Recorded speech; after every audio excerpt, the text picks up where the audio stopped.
Welcome to Half-Life 2, Episode 1. We received a great deal of positive feedback on the commentary track in The Lost Coast, and so we've included the same feature in this episode. To listen to a commentary node, put your crosshair over the floating commentary symbol and press your Use key. To stop a commentary node, put your crosshair over the rotating node and press the Use key again. Some commentary nodes may take control of the game in order to show something to you.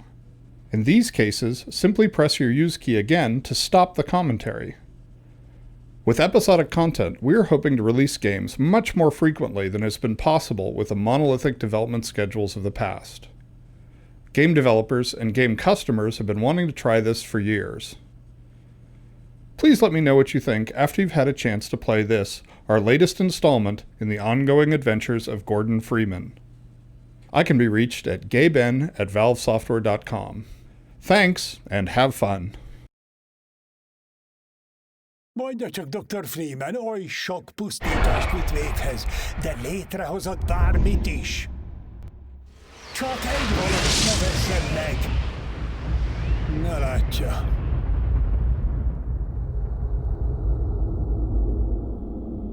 We used an upgrade of the refract shader from Half-Life 2 to make the Vortigaunts warp into the intro.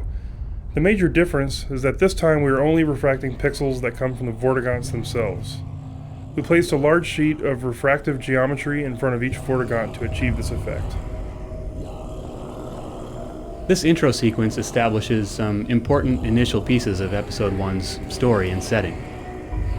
Our earlier versions of the intro sequence were heavy on graphic effects and relatively light on storytelling. When we showed those early versions to playtesters, they thought it was cool, but rarely had any idea what was supposed to be happening. We went through several iterations, each time simplifying the editing and tightening up the effects. We eventually arrived at a good middle ground between the sort of psychedelic look we were shooting for and basic comprehension of what was actually taking place. Ezért még számolunk.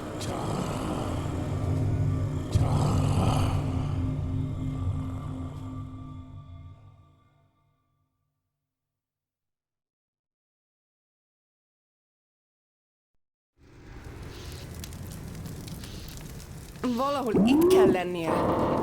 Közel járhatunk, én érzem. Te hogy haladsz, Söpi?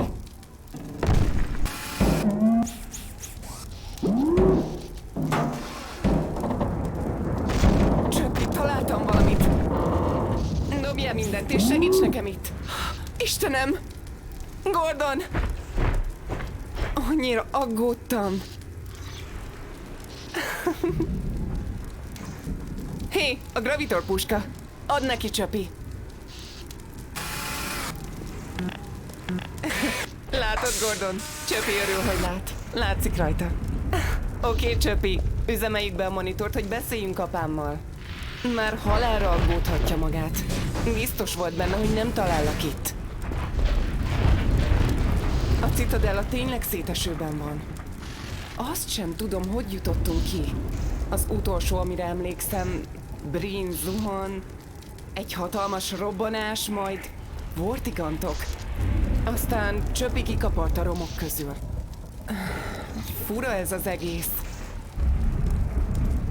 Players love Dog, so we made sure that he was the first thing you see when you wake up in Episode 1. We also wanted players to get a glimpse of the crippled Citadel.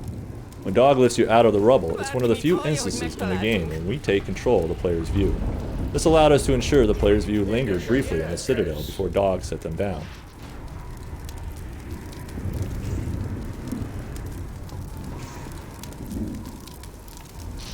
The Citadel is supposed to be a building of unprecedented scale. So out of scale with the rest of the world, in fact, that we couldn't render it without our 3D skybox technology. This technology allows us to build the Citadel as a 1/16th scale model off in an unreachable corner of the map, and seamlessly merge it into the scene. We also use this technology to create the illusion of vast spaces and distant horizons.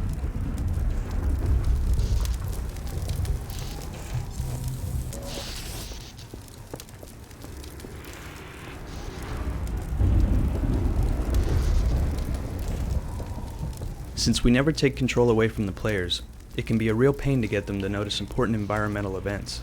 It's a constant design challenge for us. The Citadel will be erupting in a massive light show that took 10 of us 2 months to orchestrate, and if we're not careful, the player will end up facing the other direction staring at a tire. In this case, to establish that the Citadel is coming apart at the seams, we wanted the player to notice the debris falling off of it. We used a pretty straightforward method here. Alex explicitly mentions the Citadel while pointing at it. Like most of these solutions, it's not foolproof, but it has a high success rate.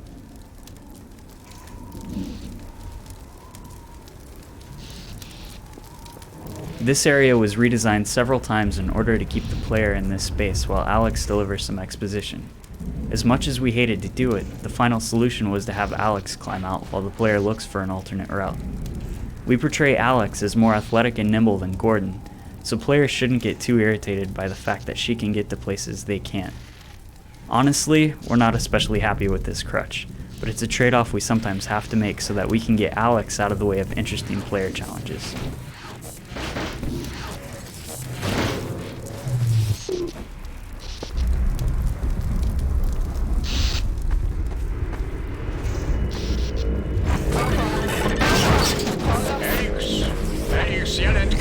Egy pillanat, sok az interferencia. Csöpi, segíts nekem ezzel! Right off the bat, we needed to hammer home some story points, reintroduce the cast of characters, and explain the player's immediate goal. It was a pretty intimidating chunk of non-interactive exposition. We generally approach these scenes by writing way too much, and then through constant playtesting, trimming the scene to more manageable levels. But in this case, even after some heroic pruning, the opening scene still felt too long. We ended up splitting the introductory sequence into 3 scenes, separated by some gravity gun puzzle solving, and then a dramatic walk across a crumbling ledge. When we designed the Half-Life 2 facial system back in 2000, our goal was to get a natural-looking performance at a moderate distance. Given our real-time polygon and texture budgets, we chose fairly reserved or constrained performances over ever having the actors' faces get into a bad-looking or unnatural expression. For Episode 1, we wanted to extend the character's facial system to support more intense performances with a wider range of facial expressions that would hold up better at close range. These facial improvements included increasing the detail around the eyes and mouth, increasing the number of facial shape targets, think of these as movements of muscle groups, by about 50%, rewriting the rules that control how these shapes blend, and increasing the intensity of many of our existing shapes. In addition, we added support for controlling the amplitude of the facial movement for lip sync animation, which let us dampen or amplify the mouth shapes based on the volume or intensity of the dialogue. Sajnálom, Eli, de nem látom más módját. Segítene több polgárt evakuálni. Meg tudjuk csinálni, apa. Jó van, Alex, rendben. Csak ígérd meg. Monitor scenes are especially difficult to make interesting, since they tend to involve literally just talking heads. By interweaving critical expository information, like how dangerous the Citadel has become, with some dramatic character interaction between Alex, Eli, and Dr. Kleiner, we were able to convert a potential liability into one of the strongest scenes in the game. A great way to illustrate characters' relationships to each other is to have one of the characters in danger and show the other's reactions to it, which is what this scene is all about. Csöpi, segítenél, kérlek?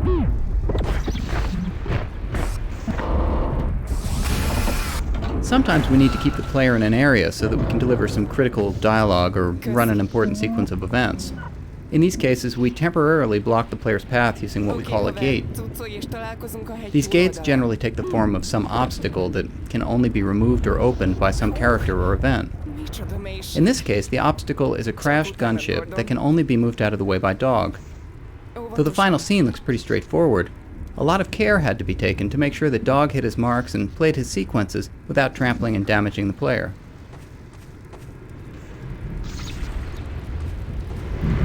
Alex travels through much of Episode 1 with the player, and consequently passes through a wider variety of lighting conditions than she did in Half-Life 2.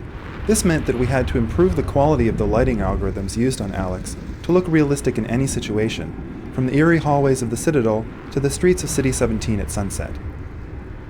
For this episode, we added a specular lighting term to the shaders used on Alex, which provides a realistic shiny look to her skin, her leather jacket, and even her teeth.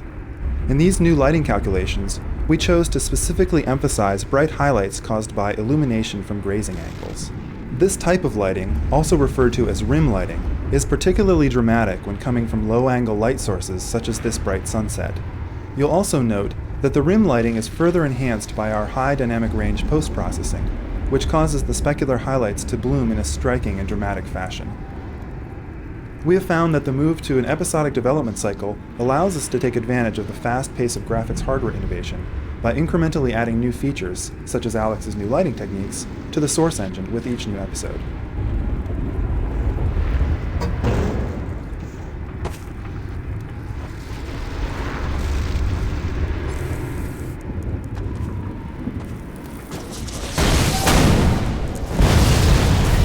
This ledge is a really tricky spot for NPCs to navigate. While we wanted Alex to be able to maneuver dynamically through any complex environment, in certain navigation situations we're faced with a trade-off between flexibility and visual quality. In this particular case, she navigates the ledge with a combination of AI and scripted animations. We've continued to evolve the systems of Half-Life 2 whereby characters move fluidly through dynamic AI and scripted navigation, but ultimately what matters most is how it looks to the player.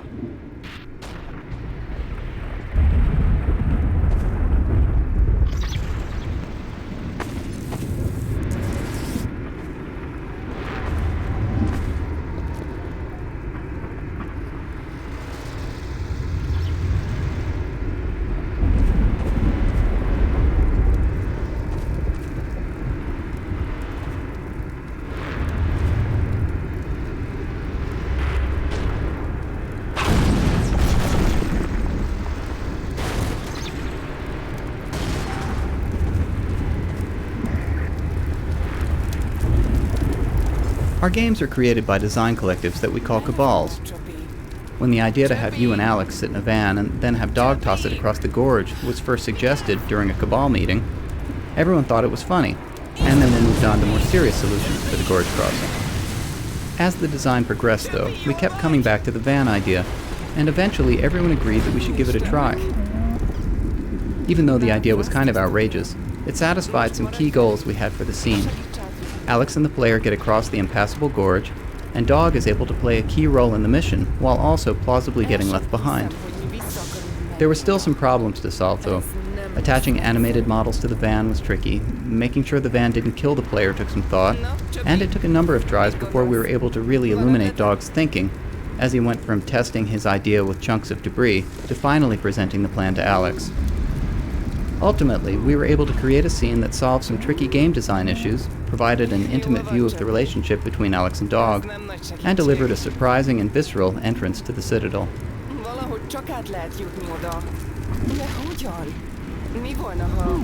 It's really important to us to create scenes that showcase strong relationships between our characters. The relationship between Alex and Dog seems to be especially satisfying to players. In the scene leading up to the van toss, we had a bug before the animation was complete, where Dog's head would shake as he looked back at Alex. In a happy accident, his head shook right after she asked him, "You did do the math, right?" In playtests, players thought this was intentional and always laughed. Because of that, we worked it into the animation and it ended up being a terrific little moment between Dog and Alex. Ennek most hogyan kéne segítenie? Mi? Várjunk. Na ne. Nem mondod komolyan. Ugye?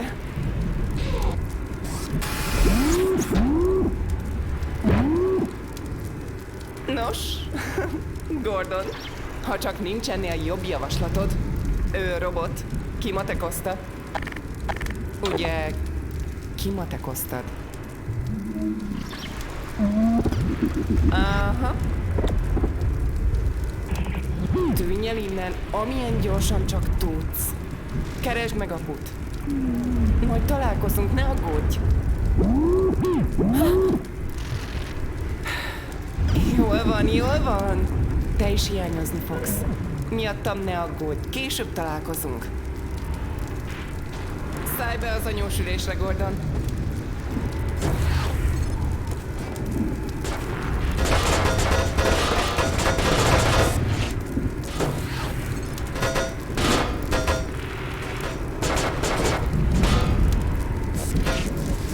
Siess, mielőtt meggondolom magam.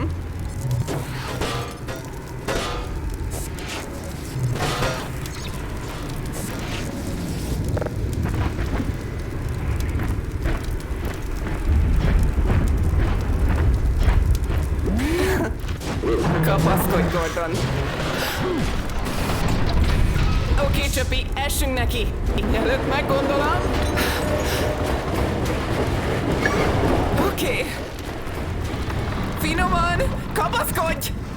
Ha?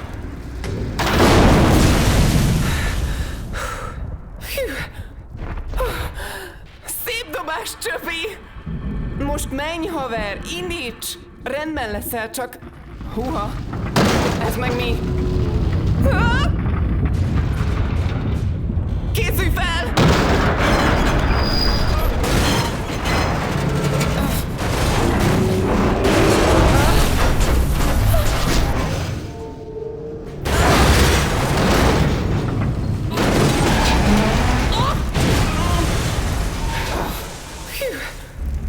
Na, szálljunk ki, mielőtt indul a következő.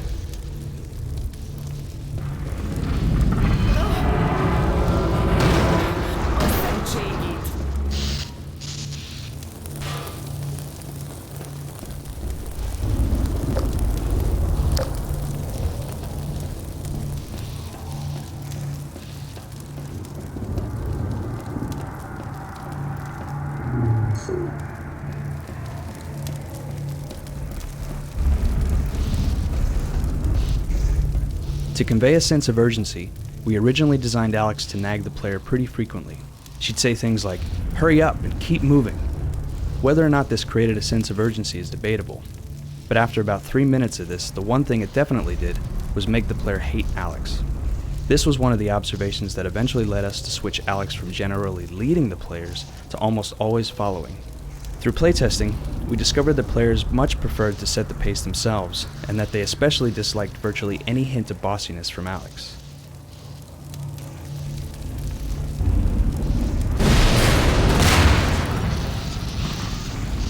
Istenem, ez a hely tényleg kezd szétesni.